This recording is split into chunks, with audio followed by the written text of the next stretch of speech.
¿Se ve? Porfa, ¿me confirma? Sí, César, se, Ya, se logra bacán. ver. Se Ok. logra ver, sí. Ya, vamos a empezar. Esta es mis láminas, ¿no? Y los vamos a presentar así, súper resumido, práctico, y cómo es lo que se hizo esta tesis, ¿no? Bueno, el título en sí es Análisis de riesgo ocupacional por exposición al ruido industrial, sé que es un poco largo, ¿ya? Exposición al ruido industrial, mapeado en el área de procesos de una refinería de hidrocarburos mediante el método de triangulación de Delaunay e interpolación lineal. Esto lo hicimos y tiene el contenido es el siguiente, ¿no? Introducción, conceptos, problemas, metodología, cálculos, conclusión y recomendación. Ahora, ¿por qué hacemos esta tesis? Bueno, honestamente nuestra carrera está enfocado a la prevención de enfermedades y accidentes laborales. Si entramos a una primera fuente, digamos, internacional y que tiene data importante y lo vamos revisando, en la primera parte de la OIT, ni bien entramos al punto de seguridad y salud en el trabajo, nos indica algo muy importante, ¿no? Nos dice, ¿no? Lo voy a leer así para que se entienda y eso es lo que está sí o sí, lo van a encontrar cada vez que pueden ingresar a la página. Dice, cada día mueren personas a causa de enfermedades o accidentes laborales. Más de 2.7 millones de muertes por año. Además, anualmente ocurren unas 374 millones de lesiones relacionadas con el trabajo, no mortales, que resultan en más de 4 días de absentismo laboral.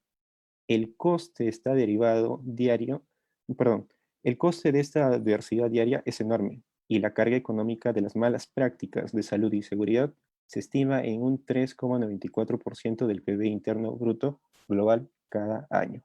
Entonces, ya de por sí nos estamos viendo que la seguridad y salud no solo es un tema preventivo, sino que también está asociado a un tema de costos.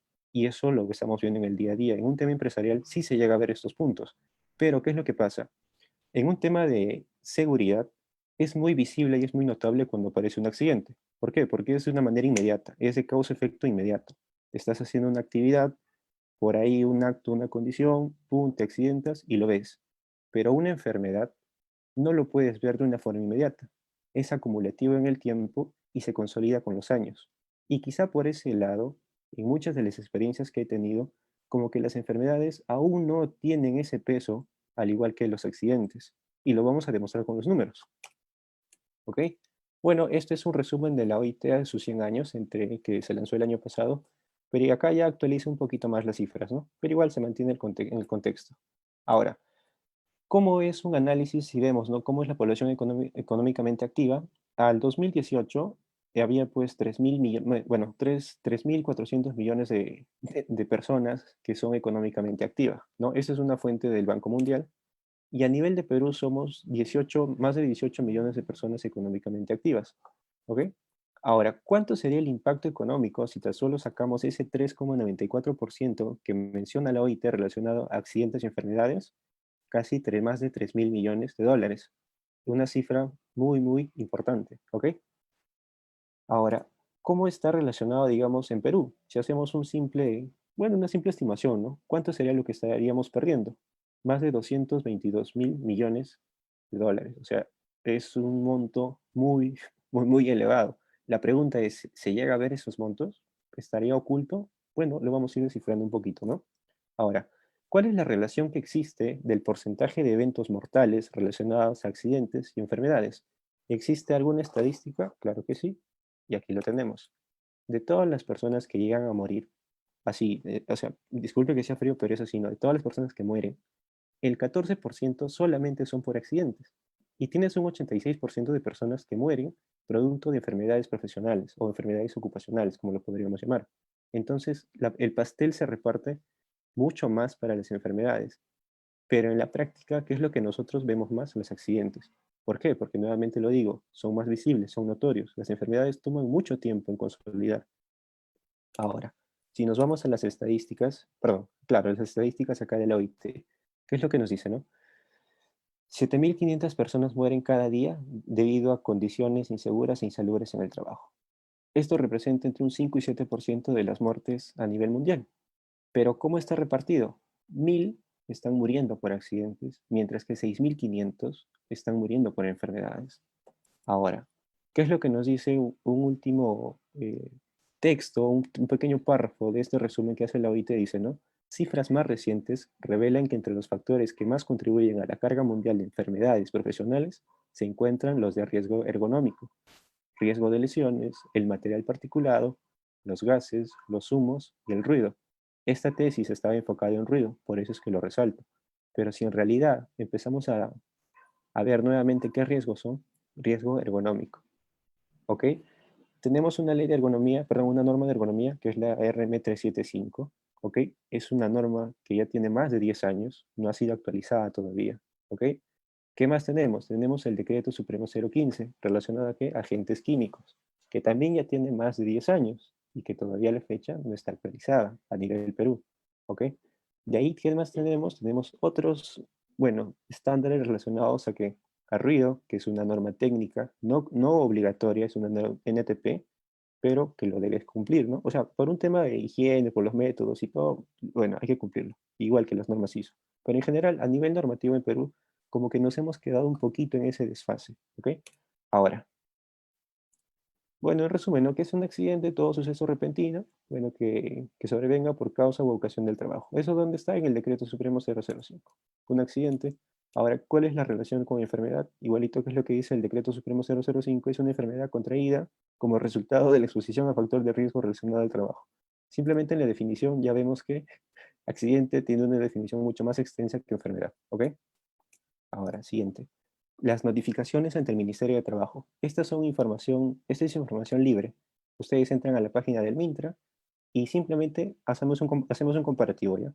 ¿Cuántas notificaciones entre el 2017 y 18 hemos tenido por accidentes? Más de 15.000. Más de 15.000 el 17 y el 18 más de 20.000. Ahora, ¿cuántos accidentes mortales hemos tenido? El 2017, 174, 2018, 150. Esas son cifras que están al aire libre, pueden googlear, lo buscan y ahí está. Cifras oficiales del Ministerio de Trabajo. Ahora, nos vamos a enfermedades. Pero antes de esto, accidentes por encima de los 15.000 a 20.000 reportes. Enfermedades. Tenemos nada más que en el 2017 han reportado 49 personas que tienen una enfermedad profesional. El desbalance es completamente enorme. Ahora vamos a ver cuánto es en el 2018. Tenemos 64 reportes. Ahora, ¿cuántos de ellos están enfocados a ergonomía, agentes químicos, físicos? Bueno, aquí tienen una pequeña distribución. En el 2017, 29 personas, digamos, ¿no? Que hay 29 reportes por hipoacusia o sordera. Mientras que en el 2018, por hipoacusia o sordera, tenemos 16. Pero igual, o sea, si hacemos un comparativo simplemente de las notificaciones generales que hay año tras año, el desbalance es enorme.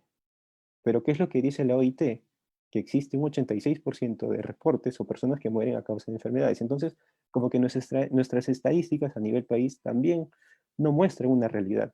Y ahora la pregunta que me hacía ya desde hace años, ¿no? Si es que hay estos valores o estos reportes, en la práctica más o menos tendría que ser así, ¿no? Entonces, cuando uno ya va trabajando y va viendo y va conociendo cómo es en el día a día, te das cuenta que realmente hay muchas enfermedades que quizá no son, ¿cómo decirlo? A ver, ok, bueno, vuelvo a decir, los accidentes se ven, las enfermedades no se ven. Y como no se ven, son muy poco visibles. O sea, no son tan visibles, y las personas dicen, oye, ¿te enfermaste de qué? No, me duele mucho la espalda, debe ser algún dolor, algún golpe, ¿no? Malestar, los achaques, los años. Pero si tú haces un análisis raíz o un análisis de causa-efecto, te das cuenta que este señor tiene ese dolor, tiene ese malestar, tiene esa hernia, tiene todo, o sea, tiene toda una enfermedad consolidada que si tú analizas bien, pucha, viene desde hace años. Y esto desde hace años es una exposición a un agente, por decirlo, no una exposición, pero es digamos, un factor de riesgo ergonómico, un factor de riesgo de vibración, que quizá en la ignorancia de muchos dicen, ¿cómo eso me puede causar una enfermedad? Pero vuelvo a decir, cuando hacemos esa causa, ese análisis de causa, encuentras. Y si por ahí correlacionas ciertos valores, te das cuenta que en algún momento fueron agentes que perjudicaron la salud de estos señores.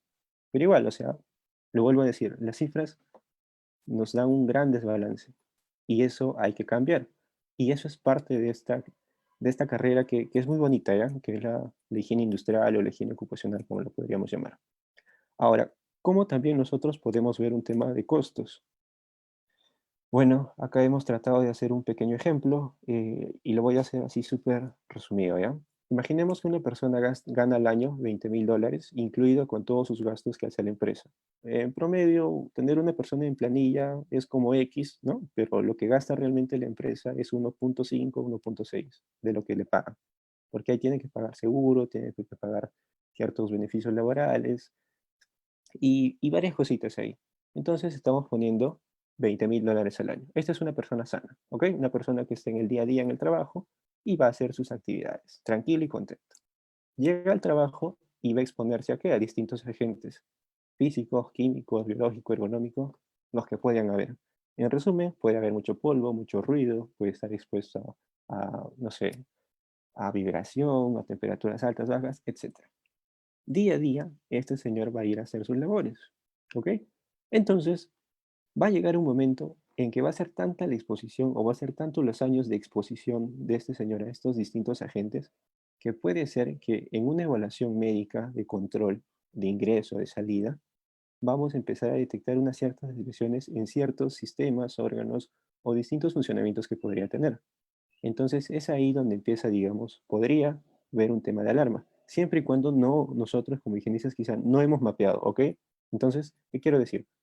Si es que yo sé que había ruido, polvo y todos estos agentes y nunca he mapeado, lo más seguro es que lo vaya a detectar en, en un examen médico.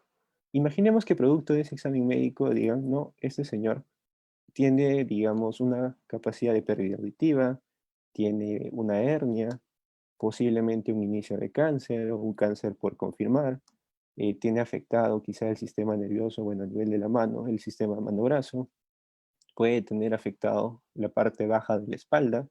Entonces, estas afectaciones van a generar en el trabajo un cierto grado de discapacidad, que lo pueden buscar es un porcentaje de menoscabo. Entonces, cuando hacen estos cálculos de estimación de menoscabo, vamos a poder decir que este señor se encuentra incapacitado para el trabajo, no para el día a día, que eso es muy distinto. Puede tener una incapacidad laboral y como incapacidad laboral al empleador, digamos, va a tener que pagarle al señor por todo el tiempo que va a estar porque al final no va a ser productivo, ¿ok? O sea, es una persona que ya no va a poder realizar las mismas funciones que las que hacía, ¿no? Que por la que fue contratado, digamos, un señor que tenía que hacer limpieza de un cierto equipo. Se incapacitó, entonces ya no va a poder hacer esa actividad, va a tener que ser reubicado. Entonces, producto de esa posible reubicación que hay que hacer, ese puesto no puede quedar libre, tiene que contratar a alguien más.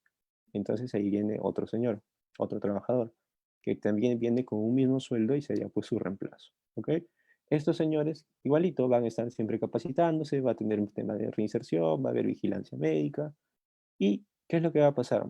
Al ser ya una enfermedad profesional consolidada, se va a tener que reportar. Va a haber investigaciones. Podrían existir multas por parte de Sunafil o Sinermin, de acuerdo al rubro en que uno se encuentra. Y las multas al menos podrían llegar a que en el rubro de Osinermin, o sea, con minería, petróleo, energía, podría llegar a $1.800.000. Y este señor también es muy probable que genere demandas, o sea, de demandas por daños y perjuicios a la empresa. Podría ganar o podría, digamos, hacer estimaciones en la reparación civil que podría recibir entre 20.000 y $80.000. ¿Ok? Entonces, este temita ya pasa de ser una enfermedad como tal a un tema laboral. O sea, ya va aumentando los gastos o los costos asociados a una persona por enfermedad. Y es ahí donde recién se ven los números. Por lo tanto, nosotros también pagamos un seguro complementario de riesgo. Al haber mayor cantidad de eventos, ya sea por accidente, te elevan la prima. Y al haber también mayor cantidad de casos por enfermedades, también te van a elevar la prima. Entonces la prima va a estar asociada a la cantidad de eventos o casos detectados y confirmados. Entonces ahí también se ve como que una pérdida. Y este mundo de los seguros también sería muy, o sea, yo lo considero muy importante que empezamos o sea, que todos los alumnos o los que están en el día a día conozcan, porque de aquí también parten muchas cosas. Y esto está asociado al porcentaje de menoscabo que hablé hace un momento. Entonces, los que estén interesados pueden buscar cursos y sé que les ha servido un montón, ¿ya? Pero entonces, más o menos estos son costos asociados a una incapacidad laboral. Ahora, la pregunta es, ¿invertir en medidas preventivas para la protección de la salud es rentable Obvio que sí. Vas a gastar más en alguien que va a quedar incapacitado laboralmente que hacer un control y diseñar o hacer una reingeniería. Quizá, bueno, los EPP ya son la última opción, pero igual, o sea, de hecho que sí. Entonces, ahí viene la parte que nos toca a nosotros. Uy, caramba, voy a acelerar un poquito. Entonces, tenemos que hacer medidas preventivas y justamente a eso está asociada la carrera. Identificar, evaluar, medir y controlar. Entonces, el control va a ser de que realmente todos esos agentes que tienen un riesgo súper elevado pasen, no, o sea, la idea es eliminarlo, pero de acuerdo a esa jerarquía de controles, uno va a decir, ¿vamos a poder realmente eliminarlos? Sí, si lo podemos hacer, genial, pero ¿cuánto va a costar? Entonces, en un tema empresarial o tema productivo, eliminar el agente puede estar muy complicado. Vamos a sustituir. Oye, sigue siendo caro. Ah, caramba, entonces vamos a la ingeniería. Y ya por último, diríamos controles o complementarios, ¿no? Controles administrativos y de PPs. Pero, ¿qué es lo que sucede? En la práctica, muchos de frente se van a los EPPs y los EPPs no son la solución, es parte de, es una medida complementaria. Lo ideal es ir de la ingeniería, o sea, de los controles de ingeniería hacia arriba. Y justamente para eso estudiamos. No estudiamos solamente para recomendar usa doble protección, usa casco, usa un zapato, etcétera. O sea, no nos limitemos en decir usemos EPPs, que eso es malísimo. Nunca lo hagan. O sea, no lo hagan como su primera opción. Hay más cosas. ¿Ok? Entonces, eso quiero que entiendan. Los controles acá son básicos para reducir todo acá. O sea, es aquí donde se ve el trabajo y todo lo que por lo general hemos estudiado. Entonces no podemos decir solamente, oye, haz un procedimiento o solamente dedícate a hacer o comprar un EPP más caro, porque el EPP más caro es mejor. No necesariamente, pueden haber otras medidas. Entonces no nos cerremos a que solamente digamos, oye, usa EPP, EPP, EPP, y esa palabrita EPP también ya lo he escuchado desde que estaba en quinto ciclo. Y me parecía una palabrita nueva, ¿no? EPP. Pero a la hora de la hora llega a ser como que eso es lo único, creo que hay más. Entonces, ¿qué más podemos dar?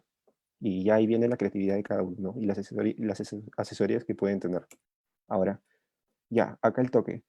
¿Cómo es que se desarrolla esa tesis? Teníamos que tener los conceptos de onda, netamente, ¿no? Cómo funciona la onda, cómo se transmite y cómo son las frecuencias. Teníamos, ¿no? Frecuencias altas, bueno, frecuencias de 1 kHz, 20 kHz y las que hay en sí. Pero acá nos enfocábamos, cuando es un tema de salud, evaluar frecuencias de 500, 1000, 2000 y 4000. Porque en función a estas cuatro frecuencias se calcula el porcentaje de discapacidad menoscabo a nivel auditivo. Entonces, ese es un pequeño que lo pueden leer ahí en las normas, lo pueden leer en manuales, entonces consideren esas frecuencias, pero en general cuando nosotros hacemos evaluaciones de ruido, ya sea con un sonómetro, con un dosímetro, y tengan activado las octavas o los tercios de octava, vamos a poder ver ahí cuáles son las frecuencias predominantes y en función a qué se está evaluando, tú vas a poder controlar.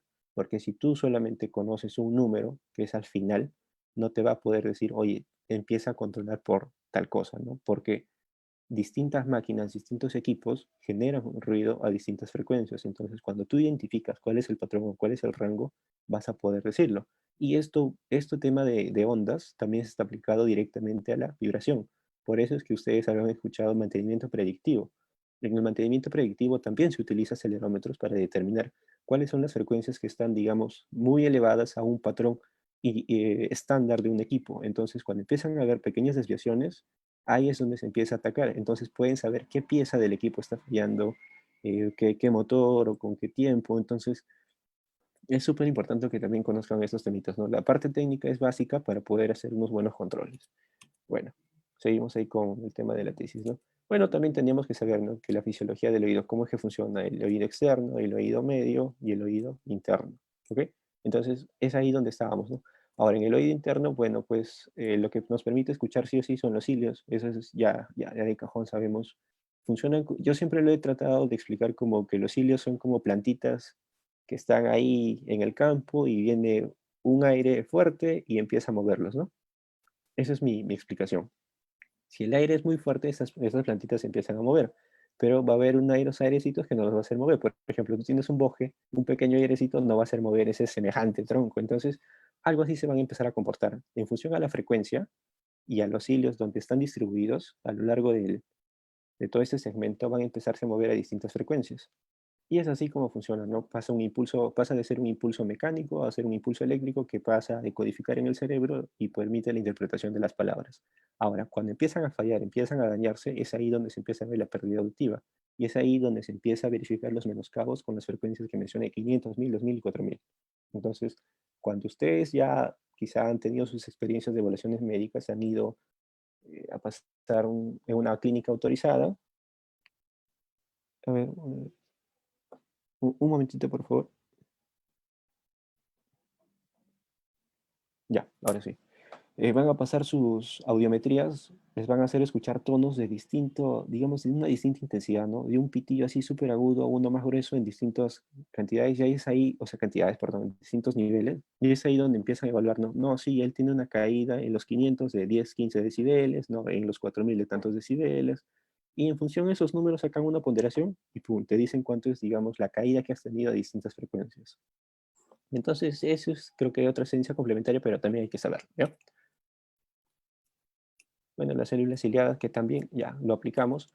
Y es aquí donde empieza la tesis. ¿Cómo es que nosotros hicimos digamos, combinamos, ¿no? La parte de ruido, la parte de mecánica, cómo que un equipo, un valor lo podemos, digamos, subir a un software matemático y cómo es que lo podemos hacer. Entonces utilizamos ciertas metodologías que ya pues matemáticamente lo han demostrado, está súper comprobado. Simplemente era hacer una aplicación, pero el detalle era cómo. Porque puede existir la herramienta, pero ¿cómo lo utilizas? Ahí viene qué código vamos a utilizar. Y eso es el trabajo que hicimos al final. Utilizamos un MATLAB, bueno, el MATLAB que es un software matemático, pudimos haber utilizado otro, pero yo utilicé este, y empezamos a meter valores que tenían un comportamiento de interpolación. Y eso es lo que realmente empezamos a realizar. ¿Ya? Eh, bueno, utilizamos un sonómetro para la evaluación en campo y vamos a ver acá cómo es el tema aplicativo, ¿ya? Ya acá viene el porqué. O sea, ¿por qué yo me animo a hacer esta tesis? Porque cuando estaba en la universidad habrá sido más o menos quinto, sexto ciclo, la profesora Amparo, que es nuestra profesora en su momento fue, ¿no?, la jefa de la bici, nos enseñó, ¿no? Nos dijo, hay formas de hacer modelamientos y hay softwares. Entonces me llamó bastante la atención. ¿Y qué softwares había, no? Pasaron los años y quise investigar un poco más. Y me di cuenta que sí, pues en el mercado existían softwares. En su momento, cuando yo ya por el año 2013, 2012, empecé a buscar software de moderamiento de ruido, existían para un tema ambiental. Hasta ese momento no había encontrado un modelamiento de ruido para el tema laboral, porque es tiene que reunir ciertas condiciones. Pero cuando lo llegué a encontrar, me di con la sorpresa de que estos software, la licencia anual, costaba, en ese momento, si no me equivoco, hice una cotización y costaba como 16.000 a 17.000 soles. Entonces yo decía, si yo siendo estudiante quisiera tener un modelamiento, realizar un modelamiento, ¿de dónde saco 17.000 soles y lo compro porque quisiera hacerlo? Entonces eso como que me frustró un poco y dije, o sea, no puede ser posible que nosotros en la universidad no podamos hacer esto. Entonces empecé a investigar un poco más cómo es que se hacía. Y tampoco no es que sea como que algo imposible, ¿no? Entonces es ahí donde me lanzo y digo, oye, yo no tengo $3.000 y yo como universitario a la mano no puedo tener 2.000, 3.000, bueno, acá en euros, ¿no? 2.000 euros para comprar un software y modelarlo. Entonces voy a utilizar qué herramientas existen.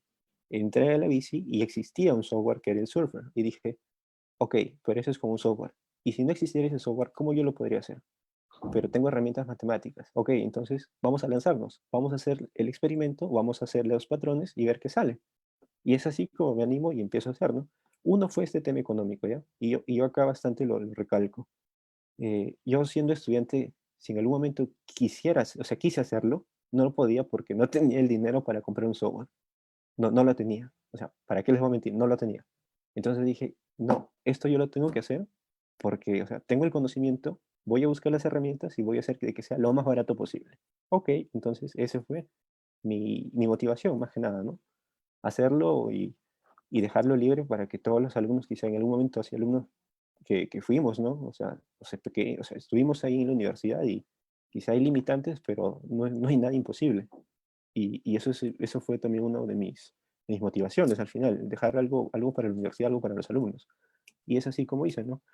Al final, ¿cómo fue la metodología? Bueno, pues este es aplicativo en una planta de refinación, es una refinación acá en Lima, una planta de refinación de hidrocarburos. Tomamos alrededor de 43 muestras con un sonómetro. El área total de esta refinería era más o menos 4.100 metros cuadrados, un poco más, porque era una L, pero nos centramos en estas dimensiones. Eran 3 turnos, siempre habían 3 turnos donde habían muchos, bueno, habían entre 5 a 6 personas que hacían las actividades y simplemente dije, vamos a hacer un mapeo de ruido. Vamos a ver qué sale. Ya tengo la experiencia de haber hecho, bueno, unos buenos años monitoreos y vamos a complementar esos monitoreos que quedan en número a llevarlos a algo visible, ¿no? Algo que tenga un impacto y que una persona, cualquiera que sea, pueda ver un mapa y que identifique que el color rojo es una zona de alto riesgo y que diga, ah, caramba, sí existe riesgo de ruido, ¿no? Porque a veces tú le dices, oye, no vayas ahí porque el riesgo es alto, pero él no te entiende, el señor no te entiende, el trabajador no te va a entender. Entonces, muéstrale algo, algo simple, pero ese simple, detrás de esa simpleza o de esa simplicidad que tú le muestras que es un cuadro con colores, hay, digamos, ciencia, ¿no? Hay algo que hemos creado. Y eso es lo que les voy a mostrar. ¿Cómo es que hicimos? Aquí está el mapa. Aquí tengo el mapita, no sé si se puede ver bien, ahí lo pueden agrandar. Tenemos nuestra área de refrigeración, nuestra área de intercambiadores de calor, nuestra unidad de procesos que es en general. Tenemos aquí los 4.100 metros cuadrados. Los 43 puntos evaluados o monitoreados en ese momento están distribuidos aleatoriamente. Pero más que aleatorio, están distribuidos en puntos donde existían equipos que generaban un ruido, digamos, específico y puntual. Como aquí no había ruido, ese es su campo abierto, no tomamos muchos puntos, pero sí donde ven los puntos resaltados de verde, es ahí donde habían equipos muy importantes y justo estaba acá el intercambiador de calor o los hornos que estaba por este punto, por este lado. En estos hornos, bueno, pues el ruido es continuo, durante todo el proceso siempre está aquí ese ruido y acá también sus puntos de conexión. Entonces empezamos a mapear en todos estos lugares. Pum, pum, pum, pum, pum, pum, pum. Hicimos las evaluaciones, ¡plá! Nos salían los siguientes valores. Ahora, esto había que llevarlo al MATLAB. Pero antes de llevarlo a MATLAB, un cálculo que es acá súper importante. El ruido, al estar en decibeles, tú no puedes decir que 80 decibeles más 82, el promedio es 81. No lo puedes hacer porque están en distintas unidades. Entonces había que convertir. ¿Qué es lo que podíamos hacer? Pasamos de decibeles, ¿no?, a pascales con la siguiente fórmula. Y convertimos, ¿no? Un ejemplo, ¿no? 86.5 decibeles a pascales es 0,4227. Esto es lo que es en pascales. Ahora, como ya tenemos la base, digamos, de la unidad que es en pascales, ahí sí podíamos hacer un promedio. Entonces la idea era convertir todos los decibeles primero a pascales. Después de hacer todas las interpolaciones, convertir esos pascales a qué? A decibeles. Y de ahí, pum, plasmar la idea. Y aquí está. Convertimos los decibeles a pascales, pero antes ubicamos en un plano de dos dimensiones, ¿no? X y Y, pum, pum, pum, pum, pum, donde estaban ubicados estos puntos de monitoreo. Y aquí está. Entonces ya tienes variable X, variable Y, ¿no? Variable X, variable y tienes tu punto referencial. ¿Y cuánto ha salido en pascales?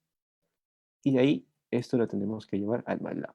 Utilizamos comandos para la ejecución y el ingreso de información y cuando tú ponías el primer valor o los primeros valores y querías hacer una pequeña triangulación, simplemente te daba un gráfico, bueno, que no te daba mucha información, salía todo feo prácticamente, ¿no? No te decía qué era.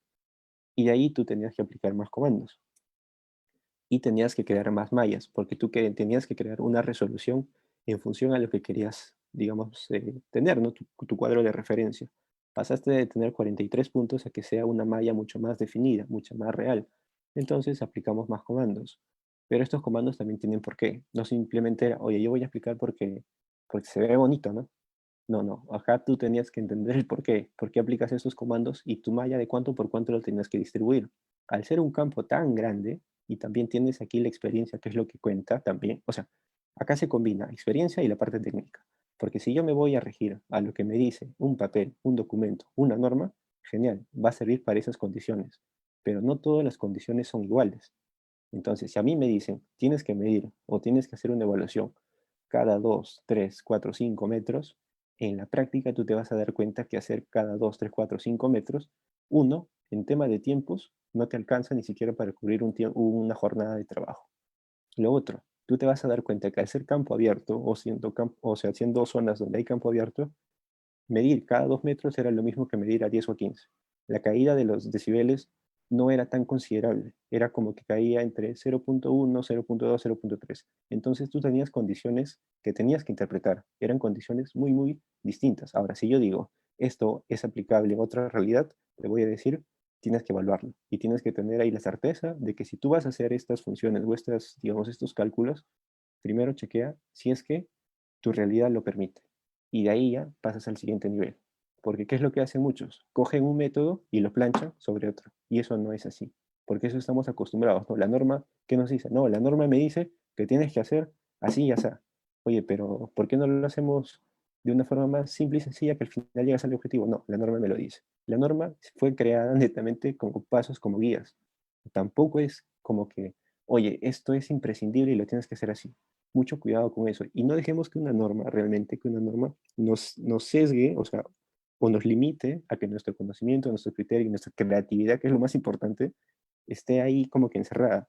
Dejemos llevar, probemos, ¿no? Experimentemos. Y ahí se van a dar cuenta que todo cambia. Y que sí, bacán, existe una norma, pero es referencial. Porque no todas las normas son aplicables a nuestra realidad. Y eso es lo más importante. Si no conoces tu realidad, tu campo, simplemente te vas a dejar llevar por lo que ya está algo escrito o por lo que alguien te dijo. Ahí tú tienes que cambiar. Y eso es lo que me pasó, ¿no? Al inicio yo era muy normatista, por decirlo así, o simplemente lo que me decía y me cerraba y me encajonaba en esa idea. Pero pasan los años y te das cuenta que no es así. Y hay muchas más cosas. Eh, ya. Y entonces es ahí donde tienes que dar tu creatividad y simplemente dejas fluir y pasan las cosas y miren lo que pasó acá. Pasó de ser un gráfico que quizá no entendía, pero con un fundamento de mi realidad y de lo que había leído bastante, pasó a tener una malla. Y como malla empecé a redefinir. Y como redefinición, bueno, después de pasar todos los cálculos, ¿no? de pascales a decibeles, pasó de ser un gráfico que tenía esta imagen a ser algo así, que ya era mucho más que ya está como que mucho más redefinido, ¿no? A ver acá, pasó de ser esto, que la verdad parece un prisma, ¿no? Que no se interpreta nada, a ser una malla más con mayor resolución y cuando ya lo convertías de pascales a decibeles, todo lo que es la parte lineal se vuelve un poquito curva. Y así está. Esto es lo que desarrollamos. Esto es en un plano 3D. Ahora, si es que esto giramos la vista, ¡pum!, pasa a ser un plano en 2D y ya te da curvas y te da colorcitos. Ahora, cuando empezamos a colocar las curvas acá, no sé si se puede ver los números, es los decibeles que existía. Y ahora, ¿cuál es la mejor forma de ver si tu trabajo realmente, o sea, cumple? Este plano, tú te vas a campo y empiezas a testear aleatoriamente. Va a haber variaciones, de hecho que sí, pero no son variaciones de 10 o 20 decibeles. Son variaciones mínimas que realmente te permite decir, oye, el plano que hiciste o que lo proyectaste cumple. Entonces, corroboras lo que está aquí en un papel, vas a campo y realmente oscilan esos valores y te das cuenta que el trabajo que hiciste cumple para esa realidad. Entonces, eso llena de gratificación y dices, caramba, lo que hiciste vale. Entonces, compártelo, porque eso es lo que al final estamos haciendo, ¿no? Compartiendo nuestras ideas. Y aquí está el proyecto. Ahora, simplemente algo para acabar. Le dimos colores. Pasamos de tener estos colores azul, bueno, medio verde, amarillo, naranja, simplemente a ponerle colores. ¿Pero con qué criterio? Con un criterio de salud, o perdón, de higiene, bueno, de salud y higiene ocupacional, así en simple, ¿ya? Vamos a decir que todo lo que está por encima de 85 decibeles va a ser un riesgo elevado, entre 85 y 82 va a ser un riesgo medio, por debajo de 82 va a ser un riesgo bajo, como color amarillo, verde y rojo. ¿Y cómo queda tu plano? Pasa de ser un color ahí como que a esto. Entonces tú le muestras este planito a un trabajador, ¿cuál es la primera interpretación que tiene? Ah, caramba, lo que es rojo es un riesgo elevado. Entonces, mucho cuidado acá. La protección, los tiempos. Entonces, esto puede generar un riesgo. Si tú estás mucho tiempo en esta zona, que podrías decir que en un corto o mediano plazo, si es que no te proteges, realmente puedes hacer que tu pérdida auditiva se acelere. más de lo que ya es biológicamente hablando, ¿no? Puede acelerarse. Y es una ayuda para que podamos demostrar de que realmente las cosas pueden pasar. Entonces, cuando regresé, cuando regresé un poquito en mis ideas, dije, ya no tengo que gastar $3.000. ¿Por qué? Porque, bueno, acá no está. ¿Por qué? Porque estos $3.000 me los ahorré. Porque simplemente el software para licencia de alumno cuesta $50 al año. Y simplemente utilicé la creatividad, el conocimiento que la universidad me dio y lo que leí, y pude llegar a lo mismo, ¿no? Ya no, quizá de acá pude haber hecho más cosas, sí, pero creo que esa es una primera etapa para demostrar que realmente podemos hacerlo, o sea, que no estamos limitados al final a que si ya existe un software, me cierro ese software y al final eso es lo que manda. No, no es así. Creo que hay muchas cosas por hacer y al final lo que queremos es eso, ¿no? Bueno, esa es una dosimetría para corroborar la exposición y aquí está, ¿no? El nivel de riesgo de exposición en este señor es en promedio 85,9 al día, mientras que este otro señor que también es suboperador es de 84,3, están casi oscilando en un mismo valor promedio y cumple con lo que vemos, ¿no? Hemos considerado un cálculo de tiempos en función a estas zonas y aproximadamente también te puede dar un valor muy similar. Puede ser incluso predictivo, pero este es estacionario. Lo que se podría hacer para mejorar es quizá hacer funciones, perdón, mapas en función del tiempo y se puede mejorar. Ya no puedes usar solo un plano 2D, sino 3D en función a frecuencias. Ya la creatividad de cada uno puede hacer que les llegue a que pueden hacer muchas, muchas cosas. Y al final es eso, ¿no? Eso es lo que quería presentar y con Cristian queremos ver esto, ¿no? Que al final el trabajo solo creo que depende de nosotros y de la creatividad y de cuántas ganas le pongamos. Y eso sería Así es, todo más César. bien en Muchas parte. gracias por Gracias. tu presentación de esta primera ponencia. Bueno, te comento que tenemos varias preguntas, ¿ok? Bueno, Antes de pasar a la siguiente ponencia rápidamente. Y bueno, te las voy a ir mencionando y por favor te quisiera pedir que quizás puedas ir respondiendo según lo que te voy a ir indicando. ujú, Aquí Juan Paredes menciona, usted hizo mención que tenemos que preparar los controles de ingeniería para la alta frecuencia. ¿Únicamente es alta frecuencia o también tendría que observar las frecuencias de baja magnitud, o sea, de baja frecuencia? bueno, no, en realidad, o sea, los controles, por ejemplo, mira, a ver acá, en esta lámina. Voy a ir con una lámina, pero te voy mencionando. Cuando haces evaluaciones de ruido y solamente tienes un valor, un LQ1, que es el valor promedio, simplemente estás mostrando un valor que es la sumatoria de distintas frecuencias. Cuando tú analizas el ruido con un sonómetro que tiene los perfiles o los, las licencias, ¿no?, autorizadas, ahí te va a decir, por ejemplo, va a depender también de la marca y el modelo, ¿no?, que tienes, porque te va a dar en octavas, en tercios, y si ya tienes un equipo de laboratorio, te puede dar incluso en frecuencias mucho más cortas. Ahora, ¿de qué sirve esto? En simple, tú vas a campo o te vas a cualquier evaluación que puedas hacer y activas esos perfiles, te vas a dar cuenta cómo es el comportamiento en ciertos rangos.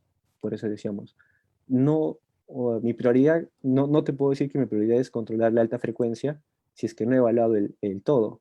Si yo voy a centrarme, me voy a cegar, no, solo la alta frecuencia, no necesariamente es así. Puedes tener frecuencias muy bajas que pueden, más que generar un deterioro, pueden generar una incomodidad. Y eso ya pasa a ser un tema de confort acústico, porque puedes tener algo tan simple en la noche. En la noche estás descansando y sientes esa gotita de agua que cae del caño. ¡Pum! ¡Pum! En la noche, bueno, por el hecho de que ya no existe ruido externo, nuestros sentidos se agudizan. Y al agudizarse hacen de que todo nuestro cuerpo esté como que en alerta, en alarma. Entonces, someterle a un goteo de eso, ¡pum! ¡Pum! Lo vas a escuchar. Por más que el ruido, o sea, tú trates de medir en la mañana, no lo vas, o sea, no lo vas a captar, pero en la noche sí, porque prácticamente se agudizó. Entonces la pregunta es, si tú te dices, oye, solamente voy a controlar lo alto porque en ese momento me da, o sea, veo que es alto, bacán, ¿no? Pero también evalúa otras condiciones. Y al final, en función a lo que tú detectas o lo que encuentras en tu barrido, en tu muestreo, vas a decidir por dónde enfocarte. Lo que yo sí recomiendo, bueno, más que recomiendo es esto, ¿no? En un tema laboral, el área conversacional, lo vuelvo a decir, está en las frecuencias de 500, 1000, 2000 y 4000. Ruido que encuentres en ese rango. que pueda ser considerado importante para un tema de pérdida auditiva, sí o sí lo tienes que controlar. Ahora, controles hay muchos. Tú tienes que elegir cuál hacerlo, pero al menos ya tienes el camino en donde enfocar. ¿Sí? Gracias, César. Tenemos la siguiente pregunta de Lari Atok. Y Lari consulta lo siguiente. La triangulación de la UNAI, que es la teoría que usted ha planteado, ¿es la única en este caso o podría plantearse otras alternativas matemáticas o computacionales de análisis? No, no, Cristian. Buena pregunta. Hay muchas. Hay un montón. Yo utilicé esta porque la vi como que más práctica y más rápida. Cuando tú ya entras al campo de las ciencias computacionales como tal, las interpolaciones o la extrapolación lo utilizan no solamente para esta aplicación, ¿no? En general, o sea, lo están utilizando en muchas ciencias. Entonces, no, eh, no limitarnos a un método, o sea, si lo viste acá, acá, ¿no? Pero si quieres profundizar, te vas a dar cuenta que hay muchos otros métodos, y muchos métodos quizá más complejos, que si lo puedes leer, entender y aplicar, a buena hora, o sea, no te limites a lo que estás viendo. Hay muchos más métodos de interpolación y extrapolación, y incluso puede haber modelos predictivos que están relacionados a la interpolación. Entonces, ahí solo deja influir su creatividad, nada más. ¿Sí? Respecto a esa misma pregunta, hay una repregunta y es la siguiente. Usted hizo mención de que comúnmente cuando se solicitan los denominados mapas de ruido, Ujú. se menciona que se hagan con el Surfer, como usted lo indicó. Pero usted realizó un comparativo del el mapa o un mapa de ruido de Surfer versus la propuesta que usted ha planteado ahora. Ah, el comparativo no lo hice. Lo que yo hice fue con este gráfico final, ir a campo y verificar y estimar que sí me den valores similares. No me va a dar el valor de 91.3 en este punto. Me va a dar un valor de 92, 93, pero es un valor muy similar a lo que me ha salido con una estimación. Ahora, si yo quiero que sea mucho más real, debo ver también haber considerado otros criterios, porque acá son muestras únicas. Entonces, eh, lo otro, si tú comparas software o no sé, si este software me dice que me sale 1.5 y este me sale 1.6 y yo voy a decir que el que me sale más cerca a 1.7 es el mejor, como que ya te estás poniendo un poquito limitando a que el otro salió mal, es malo, el software, no necesariamente es así, ¿no? Simplemente son condiciones o variables que has determinado en otro momento. Entonces, al final, por eso decía no. Sabía que existía el Surfer, pero dije, ¿por qué no probar por mi cuenta? Entonces, ¿por qué no lanzarme y hacer algo que yo lo pueda controlar o lo pueda diseñar por mi cuenta? Entonces, es por eso que lo hice, netamente.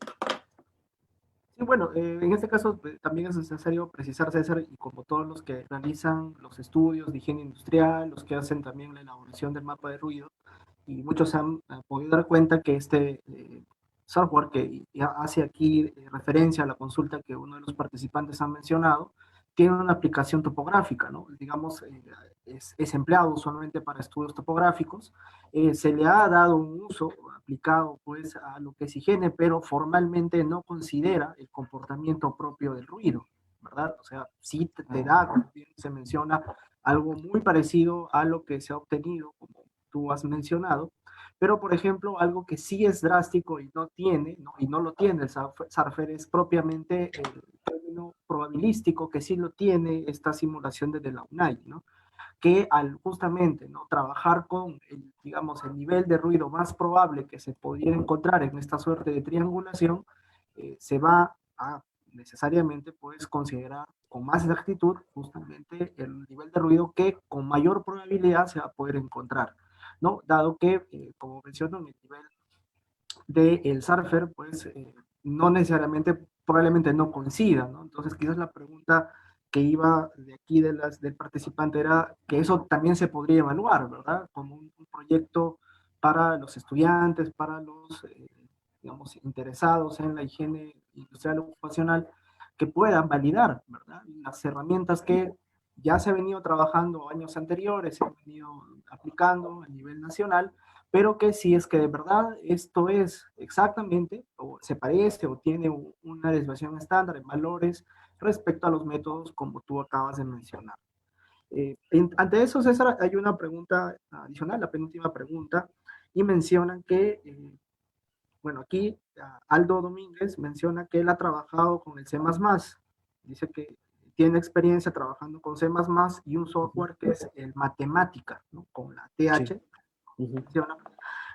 Usted revisó, la pregunta es para ti, dice, si usted revisó estos softwares, ¿por qué no trabajó con C++ o Matemática en, en su trabajo de tesis? ¿Por qué optó por el MATLAB? ¿Necesariamente solo por el tema de costo o por qué de repente son un poco más difíciles, son más pesados revisar estos softwares aplicados a su tema? Ya, muy buena pregunta. ¿Por qué? Uno, me recomendó un profesor, un físico, bueno, un profesor un doctor en física, le comenté que quería hacer un proyecto. Me dijo, usa esa plataforma porque es más interactiva. Si ustedes escuchan ahora en el día a día el Python, ¿no? El Python es un software matemático que le puedes meter muchas fórmulas y al final te va a dar. Pude haber utilizado el Python, ¿ok? O sea, lo pude haber hecho. Pude haber utilizado el C++, el Python, el R. Pude haber utilizado cualquier programa que existe, pero opté por el MATLAB. No sé si decirte que es más fácil o más difícil, porque al final, si tú tienes más cancha con un software matemático específico, bacán, al final lo vas a lograr. No tienes por qué no salirte, porque le estás metiendo los mismos cálculos. Entonces, a mí se me pareció, a mí me pareció más fácil el MATLAB, pero puede ser que cuando este proyecto yo lo mencione no sé, a mi amigo que estudia ciencias de la computación me diga, Cholo, pero el MATLAB es netamente, me puede decir, ¿no? Es comercial y yo prefiero utilizar el Python porque yo con eso voy a crear mi información. Bacán, ¿no? O sea, úsalo porque a ti te sirve. A mí me fue más aplicativo el MATLAB. No te puedo decir, o sea, yo no te puedo decir, yo quiero que uses esto porque sí, o sea, úsalo porque es lo mejor. No, o sea, al final tú eres libre de elegir el software que quieras. Cuanto más práctica le das a lo que estás aplicando, úsalo. No te limites a que si es que yo te digo, lo utilices a ciegas. Por eso decía, no, la creatividad no se cierre en que simplemente si escucharon de alguien o una empresa X lo hizo, ya esa es la mejor. No. O sea, ¿qué pasa? No hay criterio, no hay creatividad. ¿Qué es lo que pasa con nosotros, no? O sea, por ese lado, ¿no? Discúlpeme que sea así un poquito medio, medio jodido, pero eso es cierto, ¿no? O sea, no te encierres a que si ya alguien lo hizo, pucha, sea la panacea. No es así. Tengan su Claro, criterio, muchachos, justamente piensen, lo que piensen. hace un momento te mencionaba César, y algo que todos los que hacemos higiene ocupacional nos damos cuenta, ¿verdad? O sea, todo muchas veces se viene arrastrando hace muchos años, ¿no? Un determinado criterio, ojo que a veces ni siquiera está en la norma, o sea, viene hablando desde incluso lo más común que se repite, ¿no? Desde el famoso 75% de evaluación de la jornada, ¿verdad? Y pues cuando a veces se Correcto. solicita, por ejemplo, pero ¿dónde está esa parte? Bueno, me lo dijeron o lo mencionaron, ¿no? Pero de verdad puede haber nacido desde algo que no ha sido tan exacto.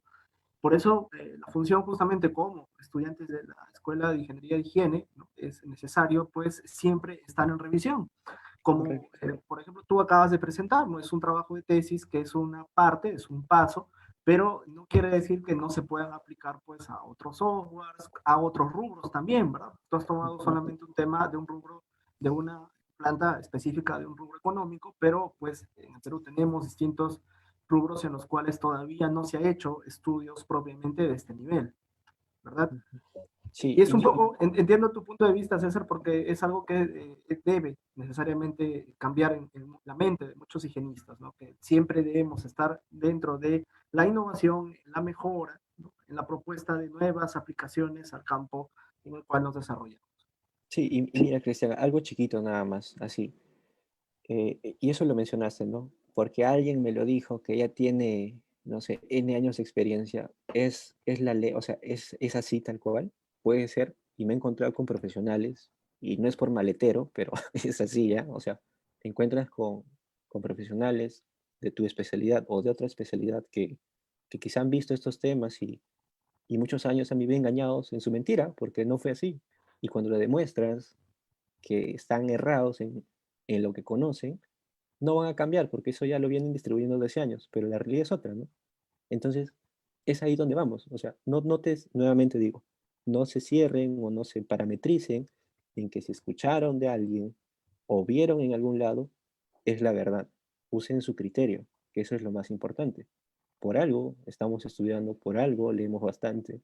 Entonces, sean también un poco juiciosos a la hora de ver esos temas, porque yo te puedo presentar esto, pero puede ser que de acá un mes, perdón, un año, meses, días, alguien me diga, Cholo, lo hiciste mal. Acá no, yo diré, pero a mí me salió en ese momento, entonces, gracias por esa observación. Entonces, tampoco voy a decir, no, no, no, que lo mío es lo mejor y lo tuyo es un error. No es así. Estemos abiertos también a las críticas, porque son, digamos, es un tema de generar ciencia y conocimiento. Acá, o sea, si a ti te salen con otro método, o sea, en general, ya no voy a hablar de este tema nada más, en general. Si es que ustedes ven nuevas cosas que pueden ser aplicables, pruébenlo. No se limiten a que un no te cierre, o sea, se te cierre todo. Intenten, practiquen, evalúen, y al final eso es crear ciencia, eso es crear conocimiento. Y nada Es, más, o sea, háganlo.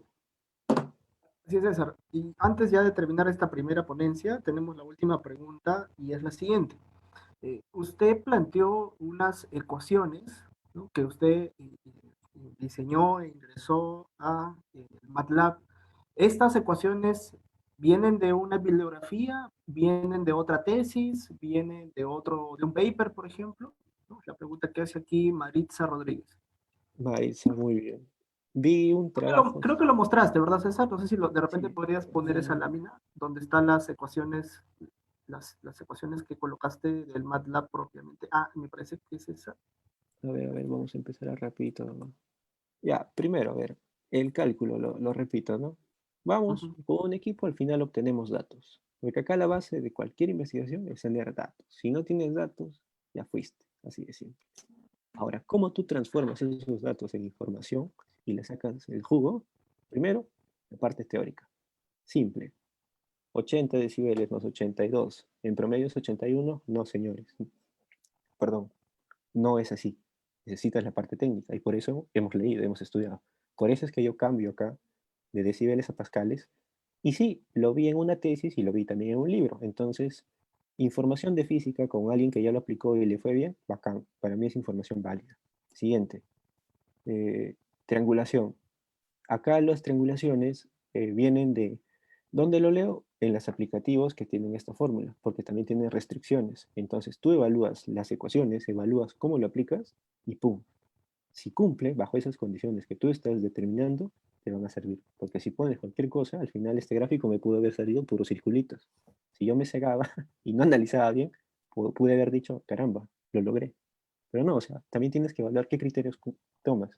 Ahora, ¿cuál es la mejor forma de tener criterio? Experiencia, lectura y simplemente un poco de intuición. Porque al final, si es que alguien te dice, no, no es así, pero aguanta, ¿no? Por eso vuelvo a decir, por algo uno estudia, por algo uno lee, uno revisa, uno está en campo. O sea, si es que tú estás en campo y te dicen eso es rojo, pero tú has visto que es verde, jamás va a ser así. Entonces, ahí también viene nuestro criterio. Y eso es lo que al final hace, prima, ¿no? La parte técnica, la parte del criterio y la experiencia. Y eso es lo que suma en cualquier proyecto. Entonces, César, lo que me parece aquí también están preguntando, bueno, han hecho una repregunta a esto. Entonces, los comandos MATLAB, el tri igual de la UNAI, entre paréntesis XY, y el tri surf, tri XYP, esto Ujú. ya está definido. O sea, no es que uno Ah, crea correcto. propiamente el comando, ¿verdad? Ah, ya. No, no, sí es así, Cristian. O sea, tú lo puedes crear, porque tienes la capacidad de hacerlo, solamente que el de la UNAI, digamos, o sea, cuando yo pongo ya el comando, me facilita hacer, digamos, toda esa fórmula de 5, 10, o sea, de 10 líneas, lo resume en un comando. Y tú lo puedes hacer, ¿no? Es como que tú vas a crear tu propia fórmula y le vas a poner caja, caja XY. Y caja tiene una configuración de patrones y al final pones trisurf, caja XYP y pum, te lo va a salir. O sea, acá lo bueno es que ya hay comandos de cálculo preestablecido, pero lo vuelvo a repetir, tiene que cumplir en función a lo que tú quieres. Porque yo puedo poner acá, digamos, de la UNAI 2 o 3. Un ejemplo, ¿no? y puede ser otro comando. Y por eso digo, cuando yo pongo ese comando y me sale circulitos y veo un resultado, digo, acá ya me salió. No es así. Tienes que poner un comando que se asemeje a lo que tú quieres. Pero también lo puedes crear de cajón, claro que sí, o sea, lo puedes crear, eres libre de crear tus fórmulas, no hay problema por eso, pero tienes que revisar cómo lo aplicas.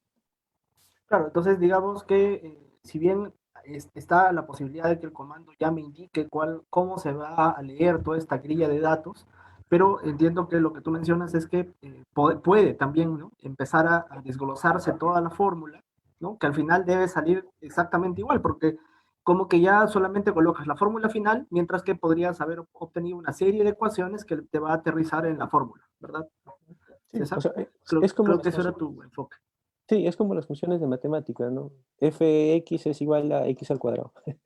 Ya sabes que esa función es x al cuadrado, entonces pongas el valor que pongas, te va a dar x al cuadrado. Es lo mismo, solo que esta es una ecuación mucho más larga, nada más. Aplicado, claro, a un sistema computacional de fórmulas, nada más. Ok.